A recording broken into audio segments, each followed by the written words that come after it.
अस्सलामुअलैकुम। आज हम group 4 A elements first chapter के डिस्कस करेंगे।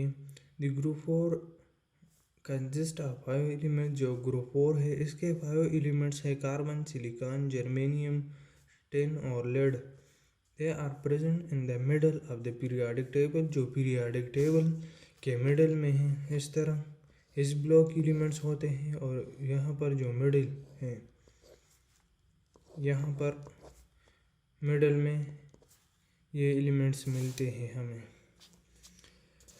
The general formula of group 4 elements in the valency shell. जब इसकी इलेक्ट्रॉनिक कन्फिग्रेशन इस जनरल फॉर्म इसकी ये है।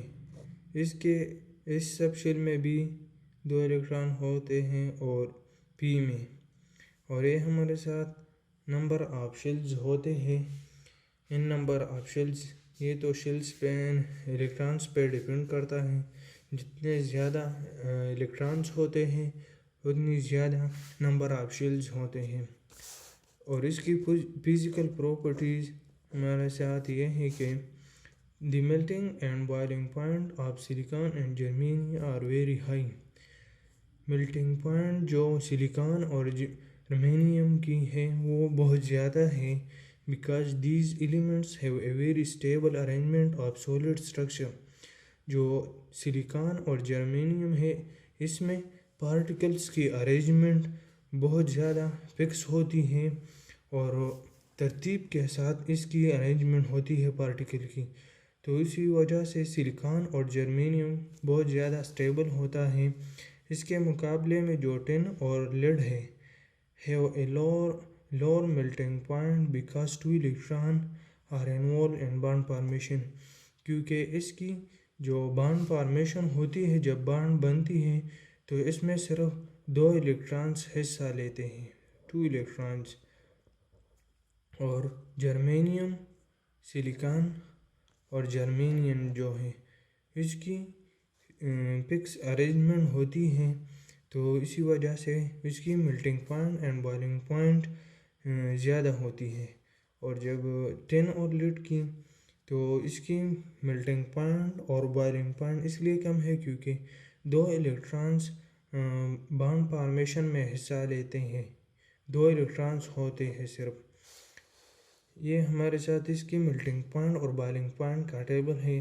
एलिमेंट्स हमारे साथ ये ग्रुप 4 एलिमेंट्स जो है 5 कार्बन, सिलिकॉन, जर्मेनियम, टिन और लेड, इसकी मेल्टिंग पॉइंट्स है और ये बॉइलिंग पॉइंट्स।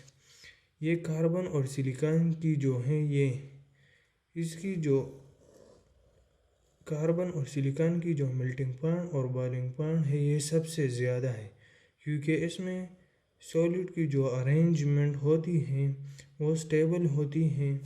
और जब जर्मेनियम और टिन और लेड की बात की जाए तो इसमें इन दोनों में 2 इलेक्ट्रॉन सिर्फ बॉन्ड फॉर्मेशन में हिस्सा लेते हैं, तो इसकी बॉन्ड फॉर्मेशन में कम इलेक्ट्रॉन होंगे, तो इसकी मेल्टिंग पॉइंट और बॉइलिंग पॉइंट जब इसको हम टेम्परेचर देंगे तो वो कम टेम्परेचर पे मेल्टिंग और बॉइलिंग स्टार्ट करना शुरू कर दें, तो इसकी मेल्टिंग पॉइंट और बॉइलिंग पॉइंट इसलिए कम है क्योंकि इसमें 2 इलेक्ट्रॉन हिस्सा लेते हैं। इसके बाद हम इनर पेयर इफेक्ट, ये एग्ज़ाम के व्यू के हवाले से बहुत ज़्यादा इम्पोर्टेंट है। The tendency of 2 electron in the outermost shell. जब 2 इलेक्ट्रॉन्स आउटर मोस्ट शेल में एटॉमिक इस ऑर्बिटल में जब आउटर मोस्ट शेल होगा और इसमें 2 इलेक्ट्रॉन्स होंगे और इस ऑर्बिटल होगा, आउटर मोस्ट होगा और एस होगा। ये शर्त है कि आउटर मोस्ट होगा, इस ऑर्बिटल होगा और इसमें 2 इलेक्ट्रॉन्स होंगे to remain unshared in the compound, और ये किसी दूसरे कंपाउंड के साथ शेयर नहीं करेंगे। तो ये हमारे साथ इनर पेयर इफेक्ट है। एग्जाम्पल हम ये ले सकते हैं कि कार्बन और सिलिकॉन जो है आर कोवेलेंट ऑफ 4। ये हमारे साथ कार्बन और सिलिकॉन है, इसमें कोवेलेंट बॉन्ड होते हैं और इसमें sp3 हाइब्रिडाइजेशन होता है। क्योंकि इसमें जो promotions of one electrons from s orbital into higher energy p orbital होते हैं। जब s orbital higher orbital p orbital की तरफ जाता है, प्रमोशन करता है, तो एनर्जी मस्ट बी प्रोवाइडेड, इसके लिए एनर्जी ज़रूर दरकार होगी हमें। तो एनर्जी दरकार होगी फॉर दिस प्रोसेस, इस प्रोसेस के लिए। Formation of 4 covalent bond by the 4 hybrid orbital energies release in this process. जब 4 कोवेलेंट बॉन्ड्स बनते हैं, फॉर्मेशन होती है जब इसकी फॉर्मेशन हम यहाँ डिस्कस करेंगे। सबसे पहले ये 2 स्टेप समझ लीजिए कि जब 4 कोवेलेंट बॉन्ड फॉर्मेशन होते हैं तो तो इसमें एनर्जी रिलीज होगी फॉर दिस प्रोसेस, इस प्रोसेस में। Inner pair effect and formation of, जब इनर पेयर इफेक्ट में फॉर्मेशन होती है कोवेलेंट बॉन्ड में वो ऐसे होती है कि जब ये हमारे साथ कार्बन की इलेक्ट्रॉनिक कॉन्फ़िगरेशन और ये ग्राउंड स्टेट एक्साइटेड स्टेट है।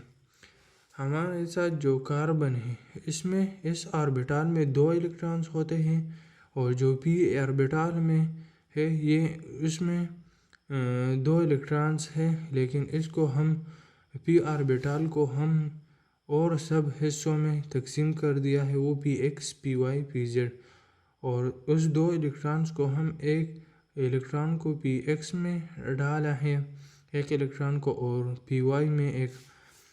जब हम इसको एनर्जी देते हैं, प्रमोशंस ऑफ इलेक्ट्रॉन होता है, वो पहले स्टेप में आपको बता दिया कि एनर्जी दरकार होगी इसके लिए।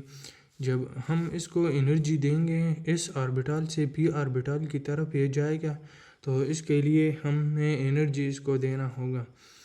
जब ये इलेक्ट्रॉन है, 2 इलेक्ट्रॉन s2s ऑर्बिटल में है और ये p ऑर्बिटल वाले इलेक्ट्रॉन्स हैं। जब ये 2s वाला इलेक्ट्रॉन जब p ऑर्बिटल में जाएगा, तो हम इसको एनर्जी देंगे तब ही यहाँ जाएगा ये। जब हम इसको एनर्जी देंगे तो ये इलेक्ट्रॉन यहाँ पर 2pz ऑर्बिटल ये भी फिल करेंगे, तो सब के साथ एक एक इलेक्ट्रॉन होगा। तो जो प्रोड्यूस 4 अनपेयर्ड इलेक्ट्रॉन, ये अनपेयर्ड होते हैं और एक एक इलेक्ट्रॉन होता है, इसलिए अनपेयर्ड होते हैं। जब हाइब्रिडाइजेशन इसमें होता है, जब एक इलेक्ट्रॉन इसमें आ जाता है, और ऐसा हाइब्रिडाइजेशन होता है कि इनफॉर्म 4 कोवेलेंट बॉन्ड, और जब 4 कोवेलेंट बॉन्ड बनते हैं to promote s and p, और टू प्रोमोट जब इससे p ऑर्बिटल की तरफ एक इलेक्ट्रॉन जाएगा, तो इसके लिए हमें एनर्जी दरकार होगी। और इसी तरह कार्बन में हमें 4 कोवेलेंट बॉन्ड मिलते हैं।